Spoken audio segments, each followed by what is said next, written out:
வணக்கம். நீங்கள் இணைந்திருப்பது உதயன் டிஜிட்டல் வலையொலியின் பிரதான செய்திகளுடன். செய்தி தொகுப்பு உதயன் டிஜிட்டல் செய்தி பிரிவு. செய்திகளுடன் இணைந்திருக்கும் நான் லிஷா தரணீஸ்வரன். தொடர்பான உள்நாட்டு செய்திகள்.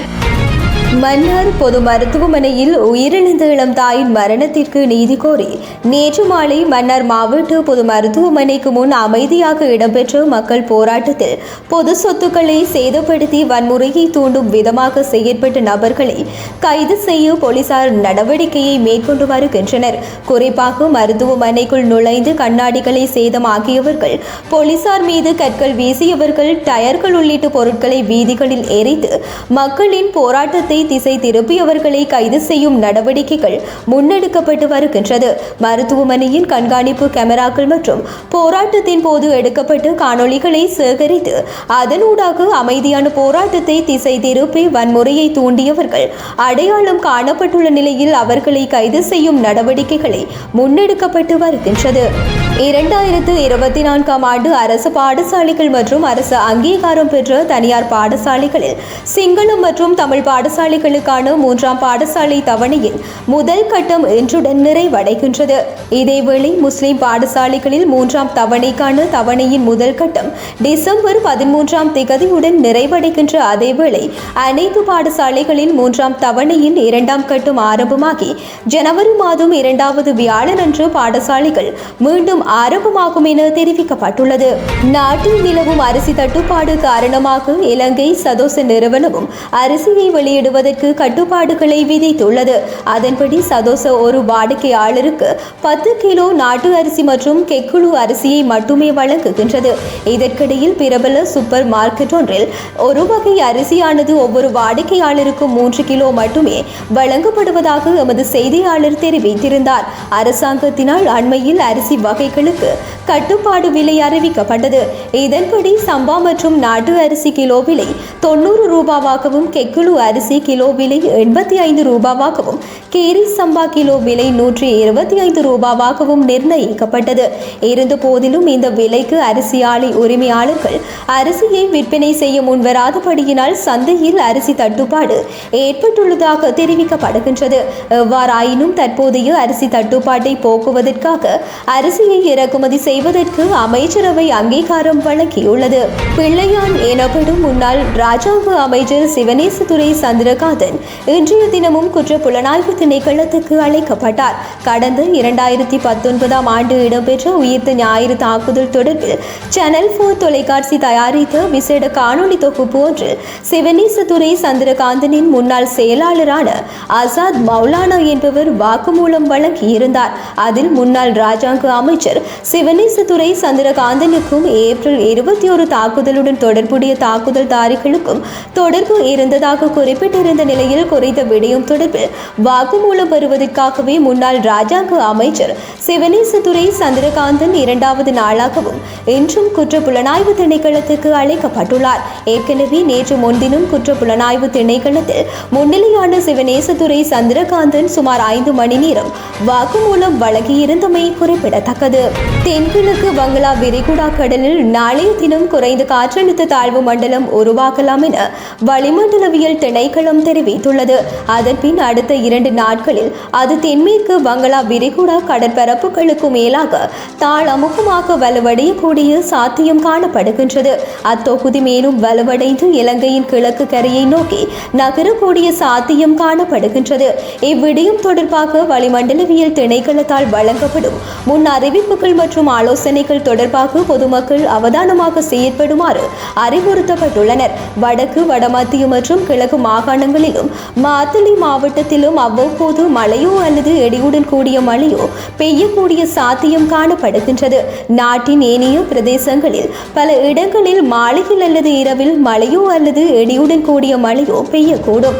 மேல் சப்ரகமுவ மற்றும் தென் மாகாணங்களில் சில இடங்களில் இன்று 100 மில்லிமீட்டருக்கும் அதிகமான பல பலத்த மழை வீழ்ச்சி எதிர்பார்க்கப்படுகின்றது. வடக்கு, வடமத்திய மற்றும் வடமேல் மாகாணங்களிலும் மாத்தளை மாவட்டத்திலும் அவ்வப்போது மணித்தியாலத்துக்கு 30 தொடக்கம் 40 கிலோமீட்டர் வரையான வேகத்தில் ஓரளவு பலத்த காற்று வீசக்கூடும். மின்னல் தாக்கங்களினால் ஏற்படக்கூடிய பாதிப்புகளை குறைத்துக் கொள்ள தேவையான முன்னெச்சரிக்கை நடவடிக்கைகளை எடுத்துக் கொள்ளுமாறு வளிமண்டலவியல் திணைக்களம் பொதுமக்களை அறிவுறுத்தியுள்ளது. எதிர்க்கட்சி தலைவர் ஆசனத்தில் அமர்ந்து நாடாளுமன்ற அதிகாரி ஒருவருடன் தர்க்கத்தில் ஈடுபட்ட யாழ் மாவட்ட நாடாளுமன்ற உறுப்பினர் மருத்துவர் அர்ச்சுனா ராமநாதன் பதவி பறிக்கப்படும் அபாயம் ஏற்பட்டுள்ளது. மருத்துவர் அர்ச்சுனா ராமநாதனின் பதவி பறிக்கப்படும் அபாயம் ஏற்பட்டுள்ளது. மருத்துவ நிபுணராக கடமை ஆற்றிய போதே அவர் நாடாளுமன்ற உறுப்பினராக சத்திய பிரமாணம் செய்தமையே இதற்கு காரணம் என தெரிவிக்கப்படுகின்றது. இந்த நாட்டின் சட்டத்தின் பிரகாரம் அரசாங்கத்தில் பணியாற்றும் போது நாடாளுமன்ற உறுப்பினர் பதவியை வகிக்க முடியாது. இந்த நிலைமையால் அவர் நாடாளுமன்ற உறுப்பினர் பதவியை வகிப்பது சிக்கலாக மாறியுள்ளதாகவும் இது சட்டத்தின் முன் சவாலுக்கு உட்படுத்தப்படவுள்ளதாகவும் ஊடகங்கள் தெரிவிக்கின்றன. இதற்கு முன்னர் ராஜித சேனாரத்னவும் தனது தொழிலை விட்டு விலகாமல் நாடாளுமன்ற உறுப்பினர் பதவியை வகித்ததற்காக பதவியில் இருந்து நீக்கப்பட்டமையும் குறிப்பிடத்தக்கது. தொடர்பான இந்திய செய்திகள். சத்தீஸ்கரில் பாதுகாப்பு படையினருக்கும் நக்சல் தீவிரவாதிகளுக்கும் இடையே இடம்பெற்ற மோதலில் 10 நக்சலைட்கள் சுட்டுக் கொல்லப்பட்டுள்ளனர். சுக்மா மாவட்டத்தின் கோண்டா மற்றும் கிஸ்தாராம் பகுதி நக்சல் கொராச்சிகுடா, தண்டீஸ்புரம் நகரம், பந்தர்பாதர் ஆகிய கிராமங்களை ஒட்டிய வனப்பகுதியில் பதுங்கியிருப்பதாக கிடைத்த ரகசிய தகவலின் பேரில் மாவட்ட தனிப்படை, சிறப்பு அதிரடிப்படை, பஸ்தர் பாதுகாப்பு படை அடங்கிய கூட்டு படையினர் அங்கு ரோந்து பணிகளில் ஈடுபட்டனர். அப்போது இரு தரப்புக்கும் இடையே ஏற்பட்ட மோதலில் 10 நக்சல்கள் சுட்டுக் கொல்லப்பட்டதாக பஸ்தர் ஜஜி சுந்தர்ராஜ் தெரிவித்துள்ளார். மேலும் கருத்து தெரிவித்த அவர், இன்று காலை முதல் இரு தரப்புக்கும் இடையே துப்பாக்கிச் சண்டை நடைபெற்றது. இதில் 10 நக்சல்கள் கொல்லப்பட்ட நிலையில் அவர்களிடம் இருந்து AK-47 ரக துப்பாக்கிகள் உள்ளிட்ட ஆயுதங்கள் பறிமுதல் செய்யப்பட்டன. இந்த தாக்குதலில் பாதுகாப்பு படையை சேர்ந்த 2 பேர் காயமடைந்துள்ளனர். தேடுதல் வேட்டை தொடர்ந்து நடைபெற்று வருகின்றது என்றார். திருவள்ளூர் மாவட்டம் பட்டாபிராமில் 330 ரூபாய் கோடி செலவில் 21 தளங்களுடன் கட்டப்பட்ட டைடல் பூங்காவை தமிழக முதல்வர் மு.க. ஸ்டாலின் இன்றைய தினம் திறந்து வைத்தார். அப்பூங்காவில் 2 நிறுவனங்களுக்கான தள ஒதுக்கீட்டுக்கான ஆணைகளையும் முதல்வர் மு.க. ஸ்டாலின் வழங்கினார். இது குறித்து தமிழக அரசு வெளியிட்டுள்ள செய்திக்குறிப்பில் கூறியிருப்பதாவது: தொழில் முதலீட்டு ஊக்குவிப்பு மற்றும் வர்த்தகத்துறை சார்பில் நடைபெற்ற விழாவில் தமிழகத்தின் வடபகுதியில் உள்ள நகரங்களுக்கும் தகவல் தொழில்நுட்ப வளர்ச்சியினை கொண்டு செல்லும் நோக்கத்துடன் திருவள்ளூர் மாவட்டம் பட்டாபிராமில் 330 கோடி ரூபாய் செலவில் 21 தளங்களுடன் கட்டப்பட்டுள்ள டைடல் பூங்காவை முதல்வர் ஸ்டாலின் இன்று திறந்து வைத்தார்.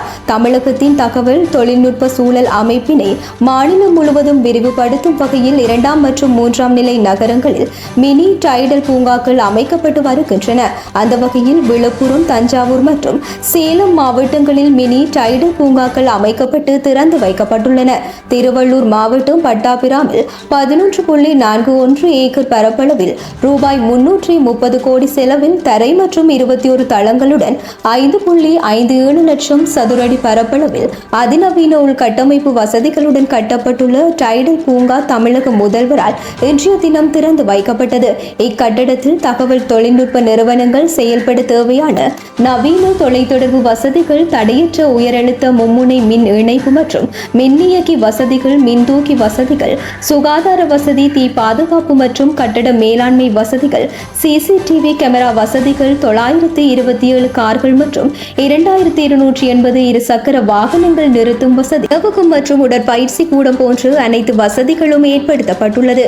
இக்கட்டடமானது 6000 தகவல் தொழில்நுட்ப வல்லுநர்கள் பணிபுரியும் வகையில் பசுமை கட்டடம் வழிமுறைகளின் படியும் கட்டப்பட்டுள்ளது.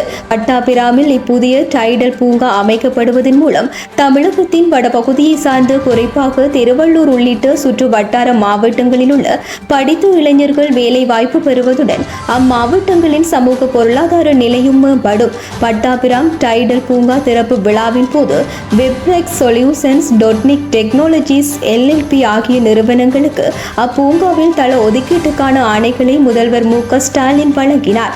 இவ்விழாவில் அமைச்சர்கள் தாமோ அன்பரசன், SM நாசர், DRP ராஜா மற்றும் MLAக்கள் அதிகாரிகள், திருவள்ளூர் மாவட்ட ஆட்சியர், உள்ளாட்சி அமைப்பு பிரதிநிதிகள், அரசு உயர் அலுவலர்கள் கலந்து கொண்டனர். தொடர்வன உலகச் செய்திகள். ஊழல் வழக்கில் ஜாமீன் பெற்ற பாகிஸ்தான் முன்னாள் பிரதமர் இம்ரான் கான் போராட்ட வழக்கில் மீண்டும் கைது செய்யப்பட்டுள்ளார். அவர் மீது ஏராளமான வழக்குகள் பதிவு செய்யப்பட்டுள்ளதால் அவர் இப்போதைக்கு விடுதலையாக வாய்ப்பில்லை என தெரிகின்றது.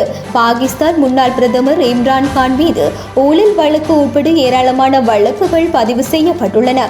அதனால் அவர் சிறையில் அடைக்கப்பட்டார்.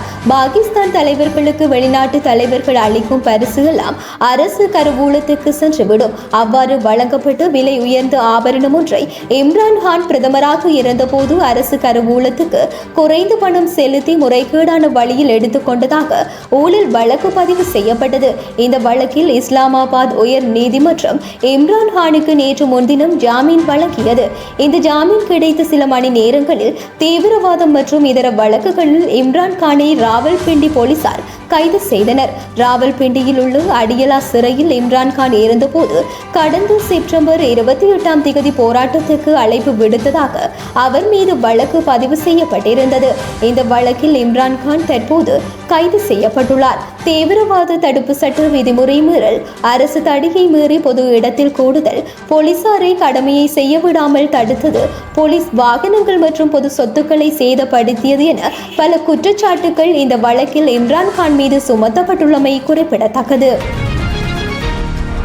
காலிஸ்தான் பிரிவினைவாதி ஹர்தீப் சிங் நிஜார் கொலை பற்றி பிரதமர் மோடி அறிந்திருந்தார் என்று கனடா நாட்டு ஊடகம் ஒன்று செய்தி வெளியிட்டு அதிர்வலைகளை ஏற்படுத்தி இருந்த நிலையில் அந்த ஊடக செய்தியை கனடா அரசு மறுத்துள்ளது. முன்னதாக நிஜாரை கொலை செய்ய இந்தியாவின் உள்துறை அமைச்சர் அமித்ஷா சதித்திட்டம் தீட்டியதாக கூறி பெயர் வெளியிடாமல் பாதுகாப்பு அதிகாரி ஒருவரை மேற்கோள் காட்டி கனடா ஊடகங்கள் செய்தி வெளியிட்டன.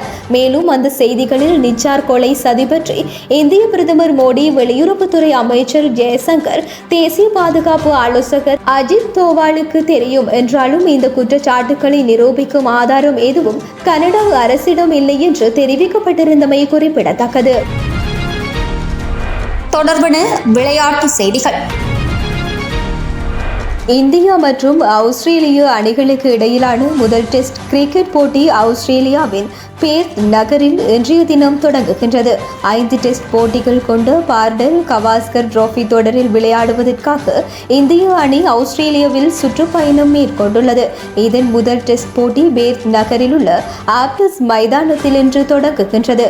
முதல் டெஸ்ட் போட்டியில் ரோஹித் சர்மா விளையாடாதமையினால் இந்திய அணியானது வேகப்பந்து வீச்சாளரான ஜஸ்பிரீத் பும்ரா தலைமையில் களமிறங்குகின்றமை குறிப்பிடத்தக்கது. உலகின் மிகவும் கவர்ச்சிகரமான பிரான்சைஸ் கிரிக்கெட் லீக்காக கருதப்படும் இந்தியன் பிரீமியர் லீக் 2025 உட்பட அடுத்த 3 IPL லீக்குகளுக்கான திகதிகளை அறிவித்துள்ளது. 3 கட்ட IPL அட்டவணை அறிவிக்கப்படுவது இதுவே முதல் முறை. அதன்படி எதிர்வரும் 2025 ஆண்டுக்கான போட்டிகள் மார்ச் 14 ஆரம்பமாக உள்ளதுடன் இறுதிப் போட்டி மே 25 நடைபெறவுள்ளது. 2026 சீசனை மார்ச் 15 முதல் மே 31 வரையிலும், 2027 சீசனை மார்ச் 14 முதல் மே 30 வரையிலும் நடத்த இந்திய கிரிக்கெட் வாரியம் முடிவு செய்துள்ளது. எவ்வாறாயினும் இந்த ஆண்டு நடைபெற்ற போட்டிகளின் எண்ணிக்கையை விட எதிர்வரும் 2 கட்டங்களில் போட்டிகளின் எண்ணிக்கை அதிகரிக்கப்பட்டுள்ளது. அதன்படி 2025 மற்றும் 2026 ஆண்டுக்கான போட்டிகளின் எண்ணிக்கை 84 அதிகரிக்கப்பட்டுள்ளது. மேலும் 2027 ஆண்டில் இந்த எண்ணிக்கை 94 போட்டிகளாக அதிகரிக்கப்பட்டுள்ளது. எனினும் இவ்வருடம் நடைபெற்ற போட்டியில் 74 போட்டிகள் உள்ளடக்கப்பட்டுள்ளன. இத்துடன் உதயம் டிஜிட்டல் வலையொலியின் இரவு நேர பிரதான செய்திகள் நிறைவடைகின்றன. தொடர்ந்தும் நாளை காலை நேர செய்திகளுடன் இணைந்திருக்கலாம். வணக்கம்.